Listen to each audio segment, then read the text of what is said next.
महाराज जी, जिस तरीके से उत्तराखंड प्रशासन की ओर से, आयु के थरदा प्रशासन की ओर से ये बड़ा फैसला किया गया है, हालांकि अब इस मुद्दे को लेकर राजनीति भी शुरू हो गई है, लेकिन कांवड़ यात्रा के बीच में इतना बड़ा फैसला जिससे लगता है कि दो समुदाय के लोग प्रभावित होंगे, कैसे देखते हैं इसको आप? देखिए, हमने पहले भी देखा है जिस प्रकार की घटनाएं घटी हैं, जब भी मस्जिद की तरफ से, मदरसों की तरफ से, मज़ारों की तरागे से कोई भी यात्रा निकलती, चाहे वो राम यात्रा हो, चाहे वो कांवड़ यात्रा हो, तो उसके ऊपर गंदा पानी फेंका जाता है, कई प्रकार से गाली गलौज की जाती है, कई प्रकार से अराजक तत्व जो होते हैं। हमने पिछली बार देखा मांस के टुकड़े तक फेंके गए थे, नालियों का पानी तक फेंका गया था, और उससे स्थिति बहुत विकट हो गई थी यूपी के कई क्षेत्रों के अंदर। तो हरिद्वार के अंदर जहां 5 करोड़ लोग इकट्ठे हो रहे हैं एक छोटे से उपद्रवी तत्व के कारण से कोई बहुत बड़ी समस्या ना हो, उसके लिए सरकार ने एक न्यायिक तौर पर कार्य करने का प्रयास किया। सोचना चाहिए कि इतना बड़ा अशांति का वातावरण बन सकता है छोटे से गलत दृष्टि से, तो उसके लिए तो ढका नहीं गया है, सामने एक पर्दा कराया गया है कि जिससे सामने लोग सीधे सीधे निकल जाए और उस तरफ कोई बवाल ना हो, ये व्यवस्था बनाने का प्रयास किया जाए। इसको गलत तरह से नवपरिचित किया जाए, मैं कहूँगा एक बहुत सीधा साधा तरीका है, त्रिपाल से ढका नहीं जाए, सामने एक पर्दा और लगा दी गई। कोई बाहर से बहुत सारे लोग आते हैं, हमारे भी ढकने की बहुत सारी जगह आप देखिए, कोई विदेशी आते हैं तो जो वहाँ नहीं जाना होता है वहाँ ढक के जाता है, उसको नहीं दिखाने का प्रयास है। 5 करोड़ से ज्यादा वहां पर लोग पहुंच रहे हैं, और हर बार देखा है कि एक पुरानी कहावत है कि जो दूध का जला छाती फूक के पीता है, सरकार हिदायत तौर पर कार्य करने का प्रयास कर रही है, ठीक है, इसको समझना चाहिए। बिल्कुल, और मौलाना साहब भी हमारे साथ जुड़े हुए हैं, उनका भी रिएक्शन ले लेते हैं। इस फैसले को आप कैसे देख रहे हैं? मुझे तो लगता है कि 1 महीने के लिए सभी मुसलमानों को सरकार व्यवस्था करे, कहीं रेगिस्तान में जमा कर दे, पूरे भारत के मुसलमानों को 1 महीने के लिए कैद कर दे, सबसे अच्छा रहेगा। आज तक तो ये चीज देखा नहीं गया भारत में। आप सुरक्षा का इंतजाम करेंगे, आपको अगर कहीं डाउट है कि कोई उपद्रव हो सकता है, सौहार्द बिगड़ सकता है, तो आखिर पुलिस की नौकरी है किस काम के लिए? पुलिस इसी काम के लिए तो है।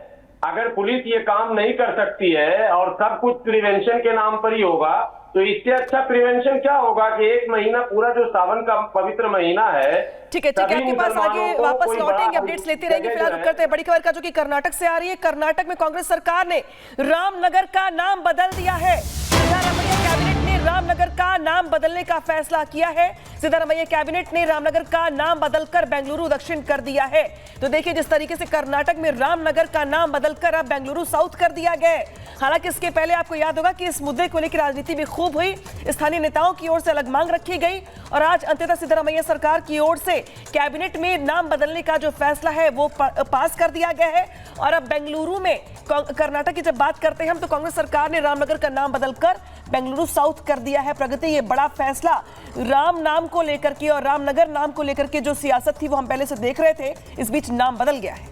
बिल्कुल, इसको लेकर स्थानीय नेताओं की तरफ से तमाम प्रतिक्रियाएं भी सामने आ चुकी थी, राजनीति भी हो रही थी, और अब ये बड़ा फैसला, बड़ी खबर, जहां कर्नाटक में कांग्रेस सरकार ने रामनगर का नाम बदल दिया है। ये बड़ा फैसला लिया है सिद्धारमैया कैबिनेट ने, रामनगर का नाम बदल दिया है और इसका नाम बदलकर बेंगलुरु दक्षिण किया गया है। तो इसको लेकर देखिए, पहले से ही चर्चा हो रही थी, पहले से ही सियासत भी देखने को मिल रही थी, और अब ये बड़ा फैसला।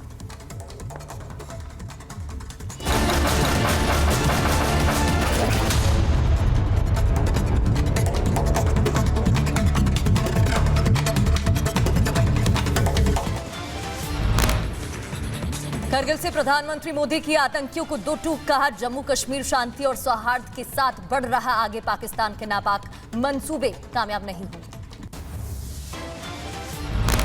मैं आतंकवाद के इन सरपरस्तों को कहना चाहता हूं कि उनके नापाक मंसूबे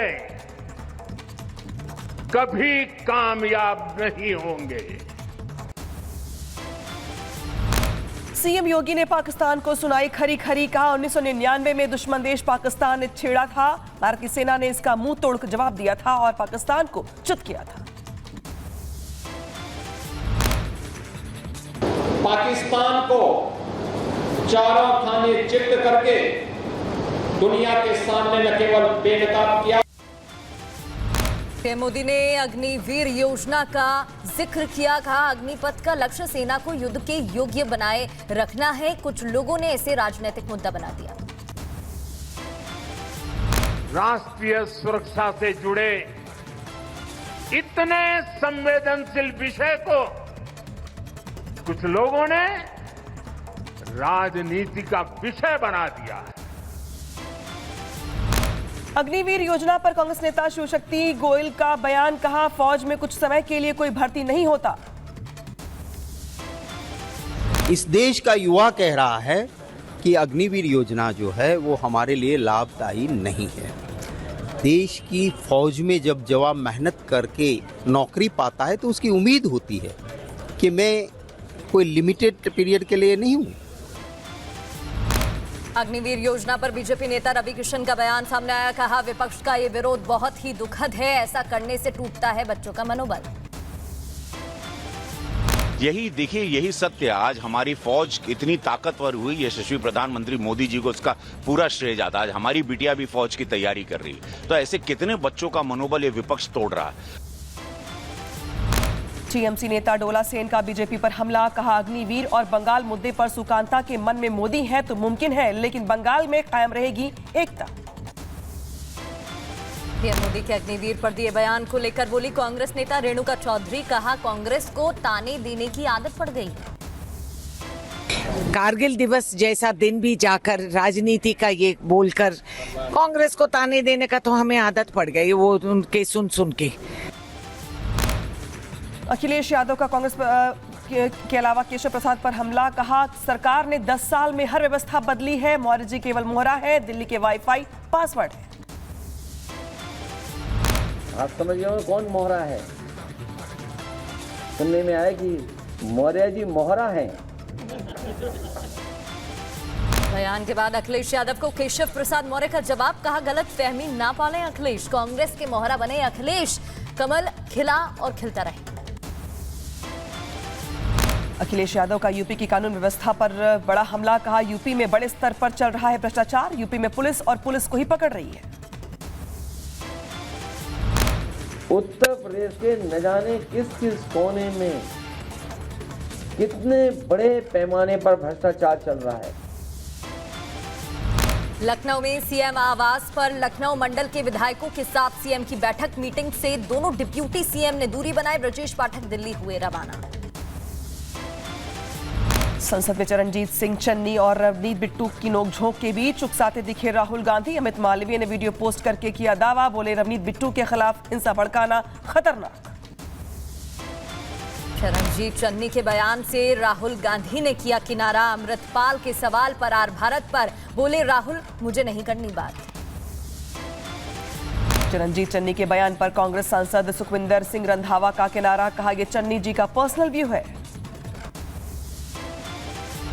देखिए ये चन्नी जी के पर्सनल व्यूज हैं, पर मैं ये कहना चाहता हूँ कि प्रधानमंत्री जी अगर यहाँ वोट आप दिलवा रहे हैं तो लोगों को बताइए।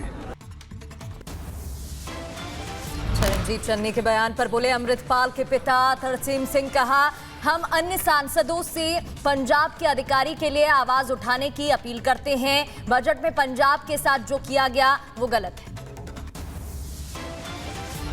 राहुल गांधी की कोर्ट में पेशी के दौरान वकीलों का हंगामा, कोर्ट का दरवाजा बंद करने का विरोध, एहतियात के तौर पर बंद किया गया था कोर्ट का दरवाजा।